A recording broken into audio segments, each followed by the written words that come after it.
Hi, Angie. I am Naalin Perera from Sri Lanka. So I am representing IUCN Sri Lanka office. I'm working as a senior program officer. That means I am responsible for the technical program related things, and currently I am responsible for IUCN Coastal and Marine Program. I am coordinating the project happening under this program. So when it comes to this GFCR, the last year, we submitted a project proposal to establish Sri Lanka Coral Reef Initiative for Sri Lanka. We initially selected three seascapes, different part of the country. So as you know, Sri Lanka is an island.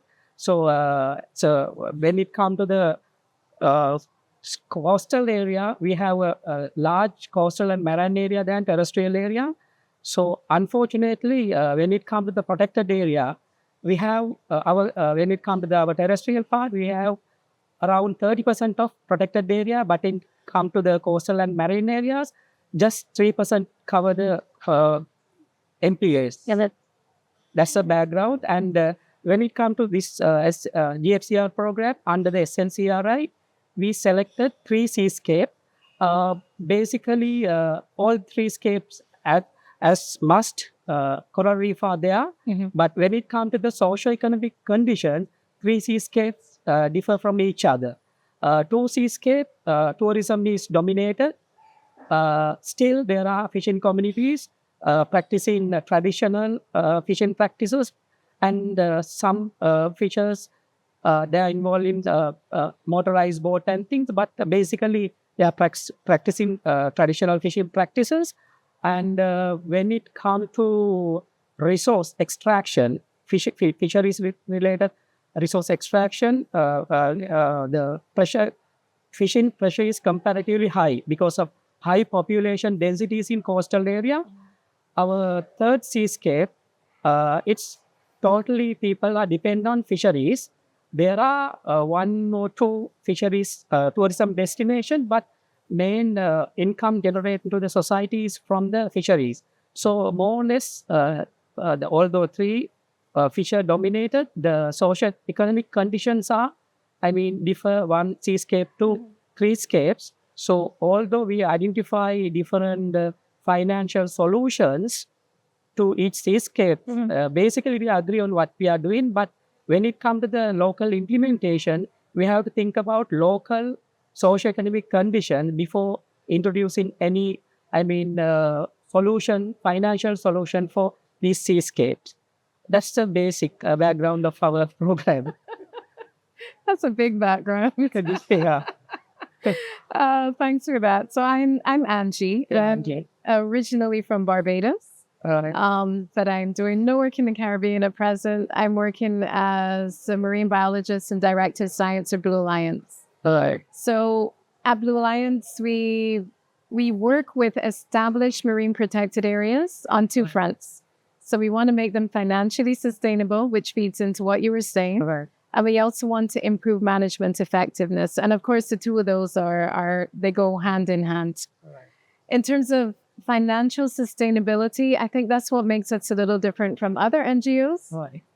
We think that the ecosystem services produced by marine and coastal ecosystems, specifically coral reefs, but I mean also mangroves and seagrass beds, are more than enough to provide the income that is needed in order to conserve them, right? So we work in 3 countries, in Zanzibar, in Indonesia, and in Philippines, again with established marine protected areas. And I'll talk about the financing first and then get on to the management effectiveness. So we are a non-profit entity. We are a social enterprise, but we own for-profit businesses. And the thing is, we want these businesses to make money. We want them to make lots of money because then that money is going to go back into marine conservation through our NGO. So it sounds a little strange, but it's a non-profit owning for-profit. And we're not doing the usual NGO thing where it's, like giving away a lot of freeness and all that. It's not. It is about making money. But these are all repositive businesses at the same time. So we're not damaging the marine environment.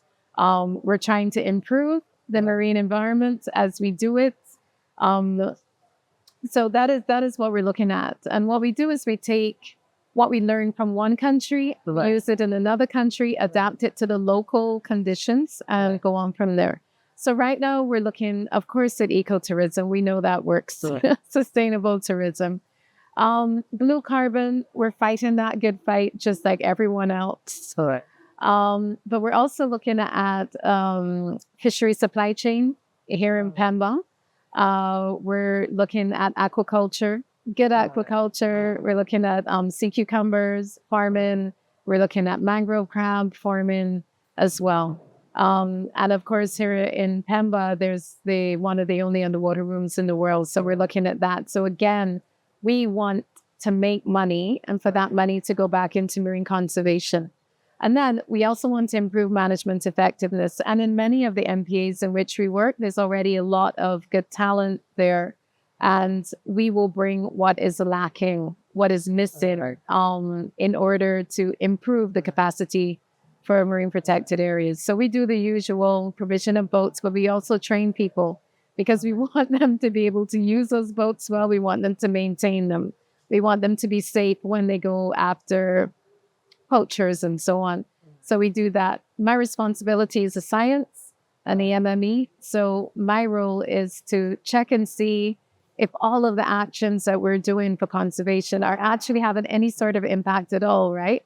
Are we really improving fish biomass? Does this eventually translate into improved coral health? Or how many communities are benefit from what we're doing really, not just lip service. So I would say that in a nutshell is what we do. So I'm definitely seeing a lot of synergies with what we do and what I have a question. You mentioned that ecosystem services originate from coastal ecosystem are enough to, give support to the local community. I believe so. Is it? It's a general, or it's, for example, when it comes to our case, population is really high in coastal areas, especially selected seascape. When it comes to the ecosystem services or revenue generated from these ecosystem services, I think for some places not enough to sustain the proper lifestyle in those communities. So do you think that optional livelihood is a must, or applicable to those cases? So can we still totally depend on the ecosystem services that originate from this ecosystem? So I think no. I think not for communities. But what I said is that I think they're enough to sustain the marine protected area. All right. They can sustain the marine protected area. They cannot sustain all the communities. I don't. If you're looking at dollars and cents, I don't think so. If you're looking in terms of like fish productivity, I think that is possible. I think that is possible with effective management and effective conservation, but definitely not. But when it comes to our case, effective marine protected area management, effective management is more or less similar to the management of livelihoods of the people, because even before this area declared as a marine protected area, people used to extract the resources, fisheries. So if there's something, resource extraction happened even before the declaration, government allowed them to practice the traditional fishing practice. So when it comes to our case, sustainable management of a marine protected area is more or less similar to the living standard of the people. It's, go to one by one. What do you think about that? I don't agree. Correct. I don't agree. So, for the marine protected areas that we're working with, they are not all no-take. So we're more interested in sustainable fisheries than no fisheries. So people need to know, people need to eat, people need to make a living, people need to be able to work. So I think there's only actually in Pemba, there's only one small area that is absolutely no fishing. Everything else is sustainable fisheries. We spend a lot of time on education. And I remember before I thought education was so fluffy. Like I felt like honestly, it didn't work, but it does work, right? So we're spending a lot of time on public awareness and education, specifically with fishers. We're spending time on doing things like gear swaps. So give me your very damaging gear and we're going to give you less damaging gear. And we're spending a lot of time in communities and talking to people. And we're also looking for not so much alternative livelihoods, because if you're a fisher, you want to fish. There are few of you that would want to be a tour guide, but not all. If you're a fisher, you want to fish. But we are looking at alternative nutritional sources, right? Because we also have other places where it is actually makes more sense for you to sell all your fish and to eat corned beef, which is not what we want. Right? Yes. So, but I actually forgot your question now because I went on talking. The ecosystem services which originate from this marine and coastal ecosystem enough for sustain the. We talk in two different angles. You mentioned that it's enough for the proper management of marine protected area, but I mentioned sometimes it's not enough because the management of MPA is equal to management of the surrounding community who depend on these systems. Right. And I disagree with you. And I still disagree with you because they're two, to me, okay, so the management of livelihoods feeds into MPA management. Right. For sure. Yes. But what we're dealing with more significantly, not significantly, I don't think anything could be more important than livelihoods and those benefits. But what we're dealing with is trying to reduce the pressure on that marine ecosystem. And that is what I'm talking about in terms of the ecosystem services being able to generate enough revenue for that. I'm speaking to that. Right. If you're looking at providing or improving the livelihoods of fishers and that is a completely different bucket of fish, pun intended, right? No, I don't think many of the ecosystem services that we have now can produce enough money for that. But that's what governments are for. Right. I mean, you can't rely on a nonprofit NGO to provide that money for all the communities. This is why we have governments, and this is why we have taxes. Right. So when it comes to the MPA management in your project areas, how it happened? It's a totally this management is done by the government department or government institute, or is there any provisions to co-management kind of things? Co-management. So with each marine protected area, we co-manage them. So we sign a co-management agreement with governments for periods of time. We try to get 10 years. We don't always get it. Right. But we never got less than 5. So between 5 and 10 years renewable. And it's like, okay, the government, you are responsible for this area. It is yours. We can co-manage with you. We can bring the money. And we can bring some expertise to complement the expertise that you have. So everything that we do in each country, the work plans have to be approved by the government, and we have to report to the governments on our progress as well as the funders. But I'm interested in your community. So how do you deal with when it comes to the MPAs in Sri Lanka, Department of Wildlife Conservation is the authority for manage MPAs in Sri Lanka. So we have a different level of MPAs. For example, we have a marine nature reserve. It's like people only traditional practices can happen inside the marine nature reserve. Then we have a marine national park. Still, traditional practices can happen those places, but normally authorities not allow. Fishermen are not allowed to go inside marine national park. Tourism operations can operate inside these national parks, but under the guidance of the Department of Wildlife Conservation. Again, we have marine sanctuaries. Still, many practices, traditional practices can happen inside the marine sanctuaries, but it's when it's happening development, maybe some kind of hotel establishment or some development operations, that operator has to get the prior permission from the Department of Wildlife. But when it comes to the sanctuaries, there may be a private owned land or land inside the sanctuary. So, but when it comes to the nature reserve, marine protected areas, no private land, but sanctuaries, there may be a private land, but they have to operate that area under the guidance of the Department of Wildlife Conservation. So, nature reserves and the national park, normally communities are not involved in the management, but they allow to go to these areas, practicing their traditional practices. But when it comes to the sanctuaries, people, the department allowed to do their day-to-day work, but under the provisions and guidance of the Department of Wildlife. So I have two questions. Yeah. So everyone is talking about participatory management, and they've been talking about it for a very long time. Yeah. But you're saying some of your sanctuaries, the communities are not involved in management. Not sanctuaries, nature reserves and national park. Right. But for example, we have a Pigeon Island National Park. It's a very small one, but it's very famous tourism destinations. So Department of Wildlife is sole responsible for the management, but they allow local fisher communities to operate their boats in order to get the tourists to that area.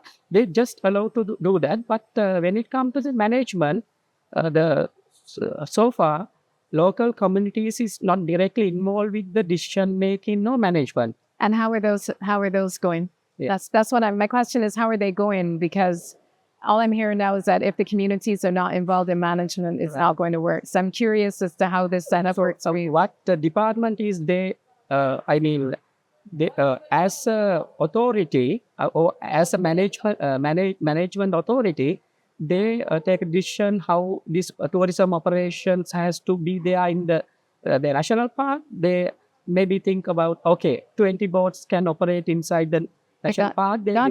They give the permission. I got it. That's how they make. But how is it working? Is it working? You think? So far, because some communities get benefit. Yes, there are people who get benefits and happy about that thing. But when it comes to the generally, for some communities or community groups not happy about the management which happening inside these areas, because they think all the decision is taken by one place, maybe central place. They have to follow the decision taken by outsiders. So since there's no participatory management, most cases, community members not happy about the management system involved with the NPAs. Okay. And my second question is, what are the financial mechanisms that you're using? I mean, you get subventions from government for sure. Yeah. Are there any others? Ecotourism? When it comes to the NPA management, the national parks, nature reserves, and sanctuaries, NPAs. Yeah. So the total management funding is now derived from the government fundings. So yes, totally. But there are projects which support to the government Department of Wildlife Department, project basis to manage these things.